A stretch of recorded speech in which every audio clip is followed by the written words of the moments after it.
bụrụkwa odogwu nke nyụrụ ya. ELVIS ZUMA nwanne nwa nwokorobịa IKEJI eburugo m ịgba mgbe bata na obi odogwu na Epenpe.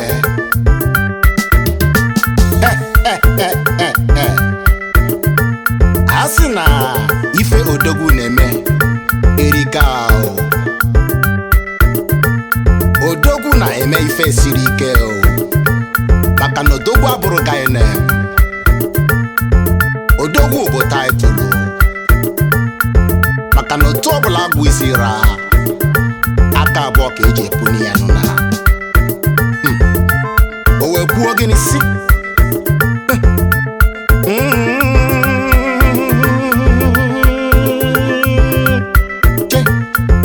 Odogwu na Epenpe, Odogwu na Epenpe, Odogwu na Epenpe o, mana o siri ike o. Odogwu na Epenpe o, Odogwu na Epenpe, Odogwu na Epenpe, ma fa siri ike o, ma fa siri ike o, ma fa siri ike o, ma fa siri ike o, ma fa siri ike o, ma fa siri ike o, ma fa siri ike o, ma no siri ike o, ma no siri ike o. Ana m ekele Mr. Ekene Obichukwu aka Ọkaigbo na Austria European Burger, afọ nwe cheta nna of Ọka Etiti, Odogwu na Epenpe,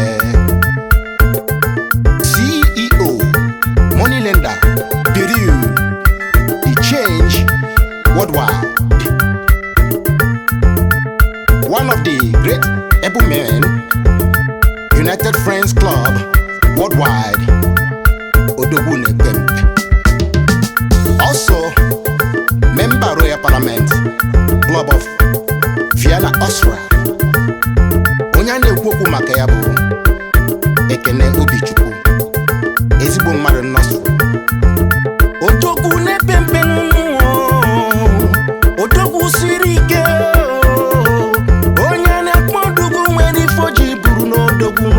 Mana o siri ike, a na-akpa afa na nkịtị nụọ, a na-etu afa na nkịtị nụọ. Ịma mmanụ ole ka Igbo na-asụ n'akwụkwọ a, ịma mmanụ ole ka Igbo na-enyere aka nụọ. Odogwu a, ịma na ọ bụ n'ike nụnụ, ịma na ọ kpọrọ akpọ nụnụ, o jiri bụrụ odogwu. Ọka Igbo na-eme ọfụma, o wesi m kelecha ndị ọyị ya niile nụ, ndị able men niile. Ana m ekele Chief Emmanuel Chukwu Emeka, onye ọma nke si n'Ike, Enugu steeti, eze weche na n'Ike Kingdom, ọgaranya ngada. Odogwu na Epenpe si nkene yi. Yes. Oge onye na-eche nụ ya waa na onye ọma nụnụ of Enugu steeti, eziokwu na Holland nụ, CEO of HEO Eziokwu Foundation, CEO Eziokwu Autos Import and Export worldwide, the founder and the chairman of the Great Able Men United Friends Club. Fasiri kenunu, imana jakwa fana kitununu, njana kpafa wele jili mana nunu, njana kpafa winife jili mana nufao. Fasiri kenu,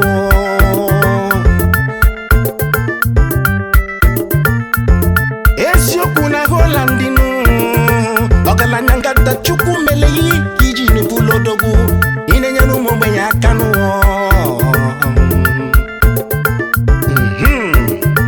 Ana m ekele Nzekwe Ugochukwu Christian aka Odogwu soro ụlọ ọkụ n'Ọka Capital, onye ọma nke na-ebi ebi na Budapest, mma nwere mmadụ nzekwe siri ike n'ụwa Ugochukwu Christian onye ọmụme kene yi n'isiri ike Igbo Odogwu onye na-akpọ Odogwu n'ụnụ onye si no siri ike n'ụnụ siri ike nzekwe siri ike nzekwe kalaka n'ụnụ nzekwe kalaka na ojiri bulu Odogwu nzekwe siri ike n'ụnụ ojiri bulu Odogwu maka na o siri ike ọwụ Odogwu na Epenpe ọka Igbo si nkene yi ọ ya dịrị ya na mma ajezi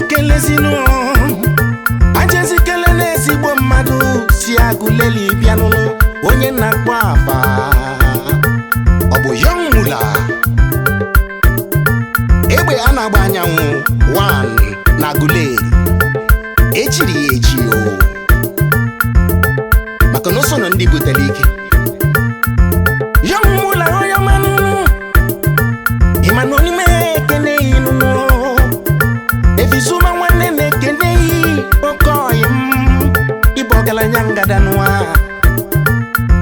onye na-etu afa nwele jili mana Yọngwụla siri ike n'ụnụ ọbụ n'Odogwu ịgba na-agbanya nwa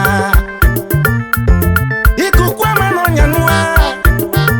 ọgaranya Chukwu mele yi n'elu ụwa ka iji bụ n'Odogwu agụleli gị jige mụ n'ọnụ Viana jige mụ ọnụ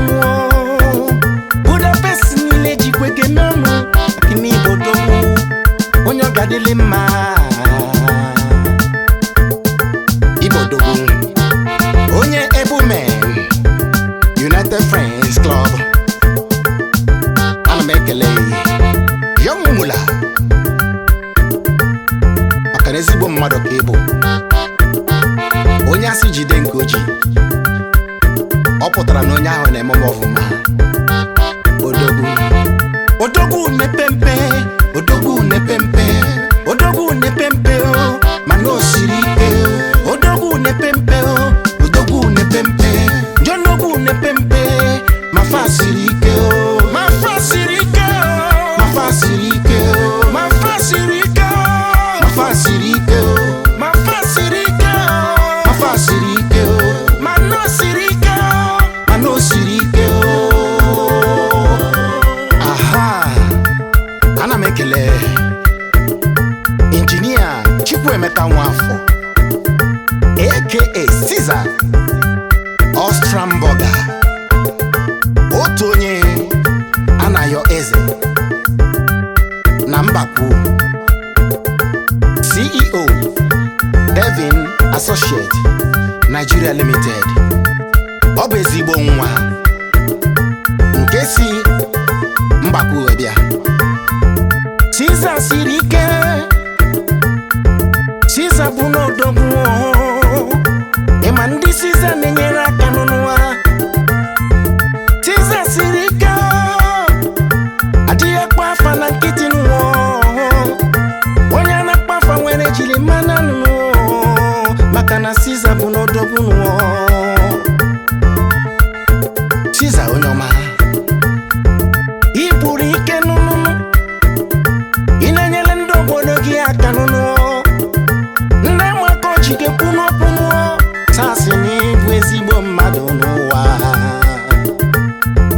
ndị na-enyere aka na-ekwunu maka gị n'ụwa Dizo onye ọma ekwuwe gịnị anyị ji ezuke n'ezie n'ụnụ okoyi nweke Solomon Chukwu dị n'omume ekene aka Alhaji Musa na Budapest onye member the Great Ebume United Friends Club Worldwide iso na ndị Odogwu na Epenpe iso na ndị ebiri ike ndị Pentecost yes Alhaji siri ike Alhaji gara aka n'ụwa a na-ekwokwu ya na Budapest a na-ekwokwu ya n'ụwa niile n'ụwa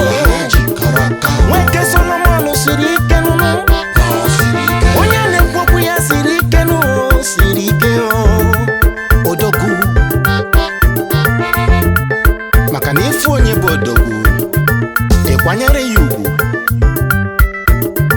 maka na dịkwa gị mfe nwoke ibe odogwu nwoke nke a na-eme afọ eto ya odogwu nke a pụtara na o nwere ife ọ na-eme yes jizinu denezi n'oke nwanne m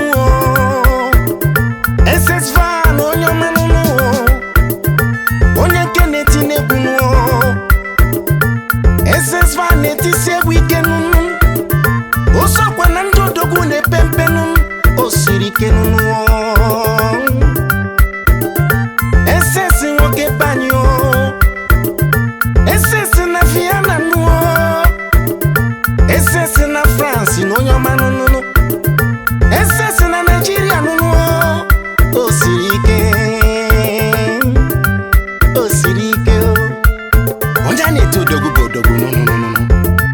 otu aka osivere SS boji moto emogo isi ni sirike nun anetu odogwu no ndị a na-etu so odogwu ọ bụ ndị sirike nunu ya meneji tu odogwu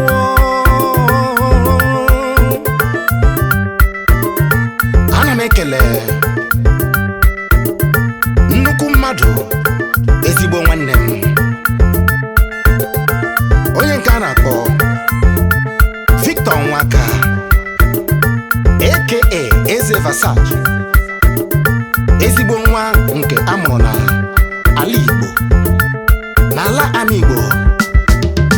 nke dị na Nwangele Local Government Imo State ezigbo nwanne aka nke na-eme movie ọ na-emesikwa ya ike Eze Versace Production onye ọma na movie iso na odogwu maka na odogwu nke ga-abụrụ ga na isiri ike Versace nwoke ọma ịmana nne mụrụ ya ịmụrụ nwa ịmana nne mụrụ ya ịmụsiri ike ịmana nne mụrụ gị nwere nwa ama Igbo na-ekwuru maka gị abịa na nwa gị na-ekwu maka gị ihe isiri ike Versace nwanne m yes isiri ike nwanne m a na-ekwuzi n'ike a na-ekwunuzinu anyị na-aga ije kene nnukwu mmadụ onye nke bụ chairman of Royal Parliament Club of Vienna, Austria onye nke na-akpọ Peter Ozochukwu Neke Denka Nnewi Okpuruọla 1 na Vienna aka nke na-arụ agụ na Nnewi oticha mgbadaji n'Igboland worldwide Denka siri ike Denka bụ n'odogwu maka na ife Denka na-eme n'olike ya mere o ji bụla odogwu odogwu abụrụ ga na-eme onye a na-ekpo odogwu nwere ife o jiri bụrụzie n'odogwu Denka siri ike aka na-arụ agụ siri ike aka na-agbara agụ siri ike oticha mgbadaji na o siri ike ka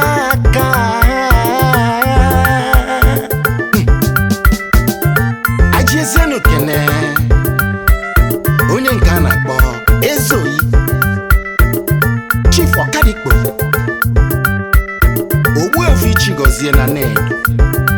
the ex-chairman of Royal Parliament Club of Vienna Emeritus oyi onye mmanụ ịmana nne mụrụ ya ịmụsiri ike isiri ike ezi oyi adịghị kpafa na nkịtị maka na onye na-akpafa n'onwere jiri mana nkeji iwe mara ya Ọkadikpo siri ike ya mere ji akpọ ya odogwu ajisikwa kelekwa His Majesty Felix I Onuara, Eze Jindi Igbo 1 of Osiri, Eze Omerola 1 na Ọka, Ifeana Bankili na Ụmụ Eli Ọka, ezigbo mmadụ na Vienna, ezigbo toy Ọka Igbo, mana nne mụrụ ya mụkwara ya mụsie ike, o siri ike. Unu mekene eze ji nunu, maka na eze ji na-elisi ji ike nunu, ya mekolo ji na-eburu n'Odogwu nunu, eze ji ji moto emezi n'ọgọ nunu, o jikwa n'ụlọ nunu emezi n'ọgọ nunu ha, maka na onye na-akpọ Odogwu nwere ife o jiri bulizie n'Odogwu nunu ha. Odogwu siri ike, Odogwu siri ike, mana o siri ike. Yes! Ọwụ mụ awụ onye na-akpọ Odogwu ELVIS ZUMA IKEJI, onye masị m niile daalụsị, maka na asị na ụbọchị nta ka chọọ n'Owere nchi. Odogwu n'Epenpe, Odogwu n'Epenpe, Odogwu n'Epenpe, mana o siri ike.